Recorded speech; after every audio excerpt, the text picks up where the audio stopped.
தமிழ்நாட்டில் நடைபெற்ற எஸ்ஐஆர் பணியில் முழுமையான திருப்தி இல்லை. 1 கோடி வாக்காளர்கள் வரை நீக்கியுள்ளனர்.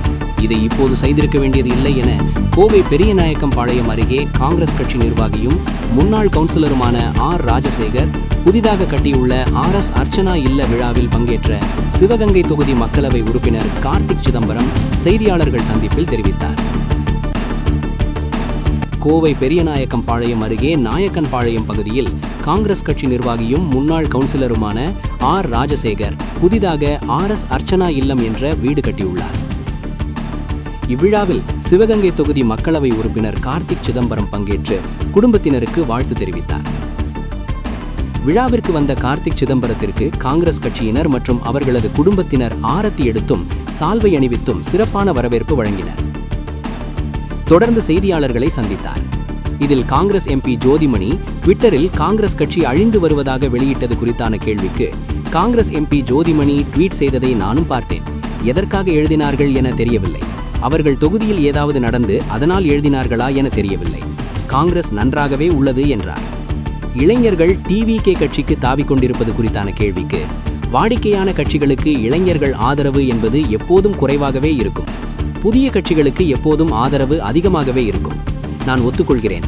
முதல் தலைமுறையினரின் ஓட்டுகள் தவேகாவிற்கு செல்கிறது என்பதை என்றார்.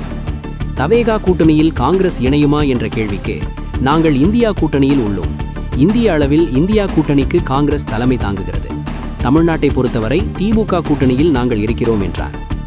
ஆட்சியில் பங்கு கேட்பீர்களா என்ற கேள்விக்கு அனைத்து கட்சிகளுமே தேர்தலில் நிற்பது ஆட்சிக்கு வரவே இல்லை என்றால் பொது சேவை செய்துவிட்டு போலாமே. வேட்பாளர்கள் ஜெயித்தால் அரசாங்கத்தில் பங்கேற்க வாய்ப்பு கிடைத்தால் அனைத்து கட்சியினருமே கேட்பார்கள். அதேபோல் காங்கிரஸ் கட்சிக்கும் உண்டு. ஆனால் அது சூழலை பொறுத்து அமையும் என்றார்.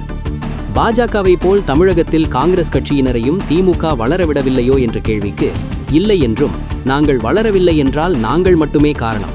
இதை நான் ஒத்துக்கொள்கிறேன். யாரையும் குற்றம் சுமத்த மாட்டோம் என்றார். நாங்கள் வளர வேண்டும் என்றால் தமிழ்நாட்டில் நடக்கும் அன்றாட பிரச்சனைகளை அழுத்தமாக பேச வேண்டும்.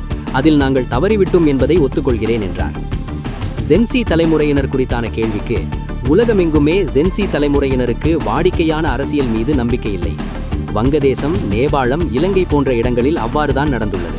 அவர்களால் ஜெயிக்க முடியாது. வாடிக்கையான அரசியல் கட்சிகள் தான் ஜெயிக்க முடியும் என்றார். தமிழ்நாட்டின் சட்டம் ஒழுங்கு மற்றும் கஞ்சா புழக்கம் குறித்தான கேள்விக்கு நான் ஏற்கனவே கூறியுள்ளேன். போலீஸ் தனது பலத்தை காண்பிக்க வேண்டிய நேரம் இது. ரோந்து பணிகளை அதிகப்படுத்தி கண்ணுக்கு தெரியும் இடங்களில் காவல்துறையினர் இருப்பதை உறுதி செய்ய வேண்டும். சேதனைகளை தீவிரப்படுத்த வேண்டும். அனைத்து காவல் நிலையங்களிலும் குண்டாஸ், ரவுடிகளின் பட்டியலை எடுத்து அவர்களை வாரம் 3 முறை காவல் நிலையம் அழைத்து கையெழுத்து வாங்க வேண்டும். இவ்வாறு செய்தால் மட்டுமே சாதாரண மக்களுக்கு நம்பிக்கை வரும். தற்போது கஞ்சா போதையில் இளைஞர்கள் மோசமாக போய்கொண்டிருக்கிறார்கள். எனவே போலீஸ் கடுமையான கட்டுப்பாடுகளுடன் நியாயமாக நடந்து கொள்ள வேண்டும் என்றார்.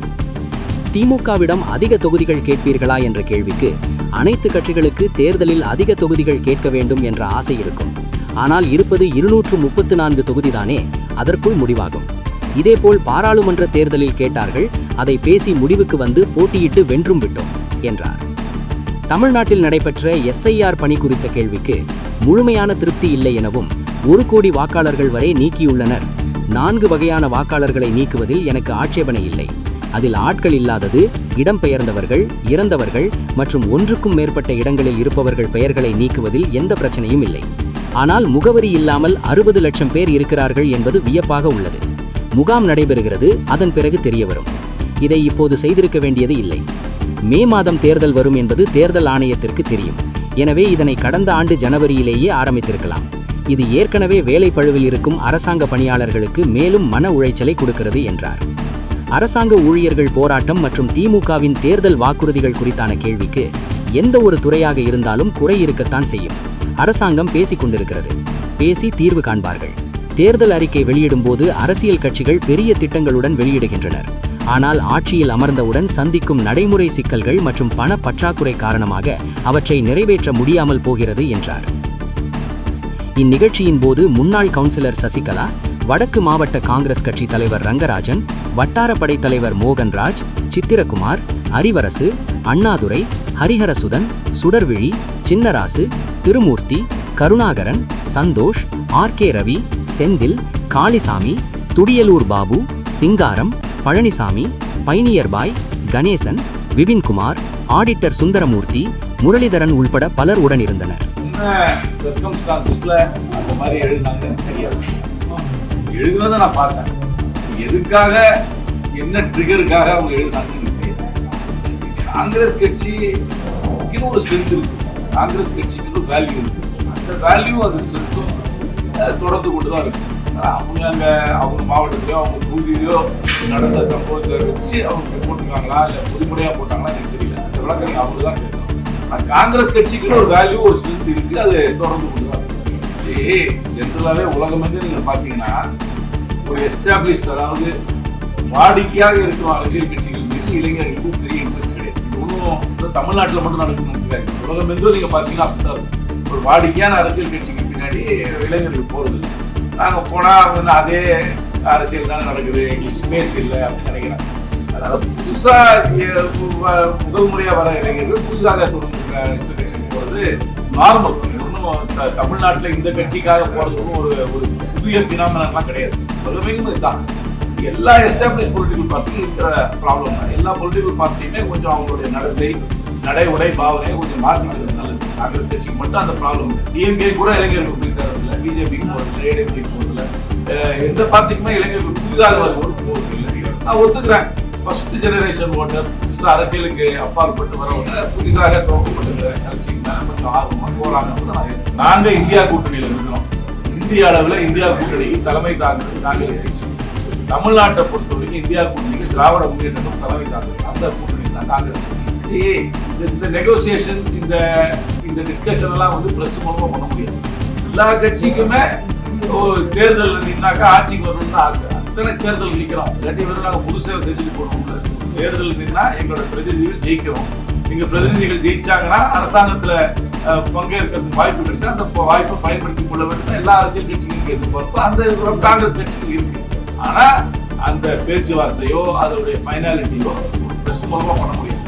நீங்க எலெக்ஷன் சூழல் என்ன, அதுக்கப்புறம் எப்படி அமைந்தது பார்க்கலாம் முடியும். இப்படிலாம் இல்லை. எங்களுடைய வளர்ச்சி இல்லாத காரணத்துல வேற யாரையும் பிளேம் எல்லாம் பண்ண மாட்டோம். நான் எங்களை தான் பிளேம் பண்ணுவோம். நாங்க வளரணும்னா நாங்க செயல்படுவோம்.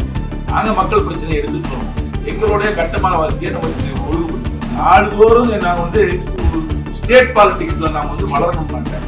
நடைமுறை பிரச்சனைகளை இங்க இருக்கிற தமிழ்நாட்டில் நடக்க அழுத்தமாக பேச வேண்டும். அதுல கொஞ்சம் நாங்க தவறி விட்டோம் என்பதுதான் என்னுடைய.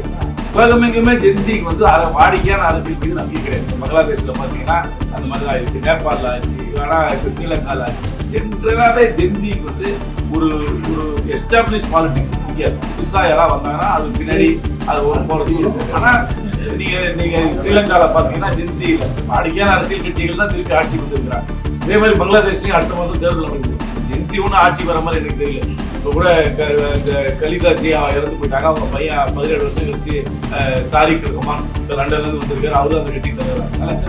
வாடிக்கையான அரசியல் கட்சிகள் தான் ஜனநாயக ஒரு தேர்தல் இருந்து ஜெயிக்கிறாங்க. ஜென்சி வந்து அவங்களுடைய கோபத்தை கொஞ்சம் வெறுப்பு அப்பப்ப காமிக்கிறாங்களே தவிர ஒரு பொலிட்டிக்கல் ஃபோர்ஸா எங்கேயுமே மாறினது இங்கேயும் சிரமம். சரி, நான் நிறைய தடவை சொல்லியிருக்கேன், போலீஸ் தன் பலத்தை காமிக்க வேண்டிய நேரம், ஒரு ஷோ ஆஃப் ஃபோர்ஸ் காமிக்கணும். நான் என்ன சொல்றேன்னா, பெட்ரோலிங் நிறைய எல்லா இடத்துலையும் விசிபிளாக கண்ணுக்கு தெரிகிற மாதிரி போலீஸ்காரங்க இருக்கணும். விசிபிளா பெட்ரோல் பண்ணணும். ஒரு ரேண்டம் செக்ஸ் கண்டிப்பா பண்ணணும். வண்டியை நிறுத்தி கேட்கணும், விசாரிக்கணும், எங்க இருந்து வரீங்க, உங்க லைசன்ஸை காமிங்க அப்படின்னு செக் பண்ணணும். எல்லா ஸ்டேஷன்லயும் குண்டாஸ் ரவுடிஸ் லிஸ்ட் எடுத்து வாரம் 3 தடவை வந்து கைது பண்ணணும். இது பண்ணாதான் என்ன பொறுத்த வரைக்கும் சாதாரண மக்களுக்கு திருப்பி ஒரு நம்பிக்கை வரும். நிறைய இன்சிடென்ட் கூலிப்படை கொலை மட்டும் இல்ல, இந்த கஞ்சா போதையில வந்து அடிச்சு அதை ரீல்ஸா போடுற படம் தான். இந்த மாதிரி நிறைய ஒரு டீஜெனரேட் கல்ச்சர் கொஞ்சம் ஜாஸ்தி ஆயிடுச்சு. அதை வந்து கட்டுப்படுத்தணும்னா என்ன பொறுத்த வரைக்கும் கொஞ்சம் கடுமையான போலீசிங் தேவை, விசிபிள் போலீசிங் தேவை. அதாவது ரோந்து படி நிறைய செய்யணும். ரேண்டமா செக் பண்ண வண்டியை நிறுத்தி சோதனை பண்ணணும். ரேண்டமா 10 வண்டி வந்துச்சுன்னா 2 வண்டியை நிறுத்தி சோதனை பண்ணணும். ஹெல்மெட் இல்லாதவங்க கூப்பிட்டு லைசன்ஸ் எங்கன்னு கேட்கணும். ஸ்டேஷன்ல பூண்டாஸ் லிஸ்ட், ரவுடிஸ் லிஸ்ட் எடுத்து வச்சு வாரத்துக்கு 3 தடவை வந்து கையெழுத்து போடுங்க. கொஞ்சம் ஒரு கடுமையான கட்டுப்பாடோடு ஆனா நியாயமாக காவல்துறை நடந்து கொள்ள வேண்டும். எல்லா கட்சியுமே நிறைய பிரதிநிதிகளை தேர்தலில் போட்டியிட வேண்டும் தான் விரும்புவாங்க. ஆனா இருக்கிறது 234 தானே. இதுக்குள்ள எல்லாரும் ஃபிட் ஆகிதான் ஆகணும். ஒரு தேர்தலையும் எல்லா கட்சியும் ஆசாபாசங்களை வெளிப்படுத்துவோம். ஆனா கூட்டணி கட்சிகள்லாம் ஒன்று பேசும்போது இருக்கிற 234 கூட தான் நாங்கள் ஃபிட் ஆகும். அது ஃபிட் ஆகும் போகாது. இதே மாதிரிதான் பார்லிமெண்ட்லயும் கேட்டீங்க, அதிக சீட்டு கேட்பீங்களான்னு கேட்டீங்க. கேட்டோம், பேசணும், தீர்வு கண்டோம், நின்றோம், வென்றோம். இல்ல அதேதான் அதுவும் இல்ல இன்னும் முழுமையாக திருப்தின்னு சொல்ல மாட்டேன். ஏன்னா அவங்க வந்து 1 கோடி ஓட்டருக்கு மேல எடுத்துட்டாங்க. 4 கேட்டகரி ஓட்டர் எடுக்கிறதுல எனக்கு ஆட்சேபனை கிடையாது. ஏன்னாக்க வந்து அவங்க வந்து அந்த வீட்டுல இல்ல இல்லைனாக்க எஸ்னாக்க ஷிஃப்ட், டீனா டெத், இல்லைன்னா டூப்ளிகேட். இது தவிர நிறைய பேர் விட்டு போயிருக்கலாம். அட்ரஸே இல்லாம 60 லட்சம் பேர் இருக்கிறாங்கன்னு சொல்றது கொஞ்சம் வேப்பாக இருக்குது. அதனால இப்போ இந்த முகாம் நடத்துறாங்க. இந்த முகாம்ல என்ன கரெக்ஷன் பண்றாங்கன்னு பார்த்துட்டு தான் முடிவு பண்ணணும். ஆனா இதை வந்து இப்ப பண்ணிருக்க தேவையில்லை. வந்து நான் வந்து நீங்க திருத்தம் பண்ணாதீங்க, நான் சொல்ல திருத்தம் பண்ணுங்க. ஆனா மே மாசம் 2026 தேர்தல் நடக்க போகுது. தேர்தல் கமிஷன் முன்னாடியே தெரிஞ்சா இது ஒரு ஜனவரி மாசம் 2025 ஆரம்பிச்சிருக்காங்க. ஒரு 18 மாசம் டைம் கொடுத்துக்கலாம். ஏன் ஒரே மாசத்துக்குள்ள உனக்கு கிராம்ப் பண்ணி ஏற்கனவே வேலை பலுவில் இருக்கிற அரசாங்க ஊழியர்களுக்கு டபுள் வேலை கொடுத்து அவங்களுக்கு மன உளைச்சலை கொடுத்து அவசரமா பண்ணுது. ஒரு 18 மாசம் பண்ணிருந்தாங்கன்னா கொஞ்சம் ஸ்மூதா போயிடும். அவசரமா பண்ணதுனால சில பிழைகள் இருக்கதான் செய்யும். ஆனா இப்போ இந்த 3-4 வாரம் அந்த கேம்ப் நடத்துறாங்க. அந்த கேம்ப்ல என்னென்ன திருத்தம் வருது பார்த்து தான் ஒரு தீர்வு காண முடியும். ஆனா இந்த அட்ரஸ் இல்ல இத்தனை பேருக்கு அப்படின்னு சொல்றதை ஏற்றுக்கொள்ளணும். இதெல்லாம் பேச்சு. அரசாங்கம் எந்த ஒரு துறையா இருந்தாலும் குறை நிறைகள் இருக்கதான் செய்யும். எந்த அரசாங்கமா இருந்தாலும் குறை நிறைகள் இருக்கதான் செய்யும். அதெல்லாம் வந்து நெகோசியேஷன் மூலமா தான் தீர்வு காண முடியும். அப்படின்னு நீங்களே பாத்துருக்கீங்க. கோயம்புத்தூர் இருக்கீங்க, யூனியன் ஒண்ணு சொல்லுவாங்க, மேனேஜர் ஒண்ணு சொல்லுவாங்க. உட்காந்து பேச்சு தான் தீர்வு காண்றாங்க. அதே மாதிரிதான் இந்த செக்டார் என்ன சொல்றாங்க, கவர்மெண்ட் பார்ப்பாங்க. கவர்மெண்டோடைய லிமிடேஷன்ஸ் என்ன, நிதி பற்றாக்குறை என்ன, அவங்களால என்ன பேச்சுவார்த்தை மூலம் தீர்வு. அரசாங்கம் பேசாம இல்லையே, அரசாங்கம் பேசுறாங்க, முயற்சி செய்யறாங்க. முயற்சி செஞ்சு ஒரு தீர்வு காணுவாங்க. அரசியல் கட்சிகள் வந்து தேர்தல் அறிக்கை எழுதும் பொழுது அவங்க வந்து கொஞ்சம் ஒரு அம்பிஷியஸா சில விஷயங்கள் எழுதிடுறாங்க. அரசாங்கத்துல போய் உட்கார்ந்ததுக்கு அப்புறம் தான் அந்த நடைமுறை சிக்கல்லாம் செட்டெல்லாம் வந்து அந்த நடைமுறை சிக்கல்லாம் வரும்போது இதை செய்ய முடியாதுன்றதுனால ஒரு சிக்கல் வருது. தேர்தல் அறிக்கைகளை வந்து அவங்க சொல்லியிருக்கலாம், நான் இல்லைன்னு சொல்லியிருக்கலாம். ஆனா நடைமுறை சிக்கல்கள் சில இருக்கும். அதனால அவங்களுக்கு கொஞ்சம் சில தாக்கங்கள் இருக்கும். அது பேச்சுவார்த்தை மூலமா